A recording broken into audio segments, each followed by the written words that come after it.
మనం మందిరానికి రాగానే మోకాళ్ళ మీకు వచ్చి ప్రార్థన చేసుకుంటాం. ఏమని ప్రార్థన చేసుకుంటాం? ఎవరు అడగలే ప్రశ్న, నేను అడిగాను. రాగానే ముసుగేసుకొని కూర్చొని గుడి గుడి గుడి అని ప్రార్థన చేసుకో. ఏమని ప్రార్థన చేసావు? నువ్వు కూడా ప్రార్థన చేసుకో. ఏమని ప్రార్థన చేసావు? కొంతమంది సరదాలు వచ్చుకొస్తుంటారు, నువ్వు చెప్పేది చెప్పుకో, నేను ఇంటి అంటే పోతా. దేనికి వచ్చినట్టు? ఎందుకు మనం ఈ లోకానికి మందిరంలోకి వచ్చాం, ప్రార్థన చేసుకుంటాం. ఏమని ప్రార్థన చేస్తావు?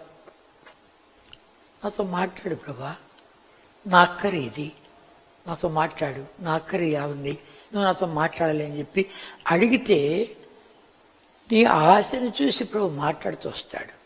కనుక మందిరం సమృద్ధి ఉంది. ఈ సమృద్ధి మనము చుట్టుపక్కల వెళ్ళాలి. ఏదో వచ్చాం పోయామని కాదు. ప్రభా, నేను నీ మందిరానికి వచ్చాను, నీ మందిరంలో సమృద్ధి ఉంది, నాతో మాట్లాడు, నా అక్కర్లు ఎన్నో ఉన్నాయి, నా శోధనలు ఎన్నో ఉన్నాయి, నా పరీక్షలు ఎన్నో ఉన్నాయి, నీ చిత్తం నేను కనుక్కోవాలి, నా భవిష్యత్తు ఎంతో ఉంది కావాలి నాకు. కనుక నేను తప్పుదారి పట్టకూడదు, అనేకులకు ఆశ కారణంగా ఉండాలి.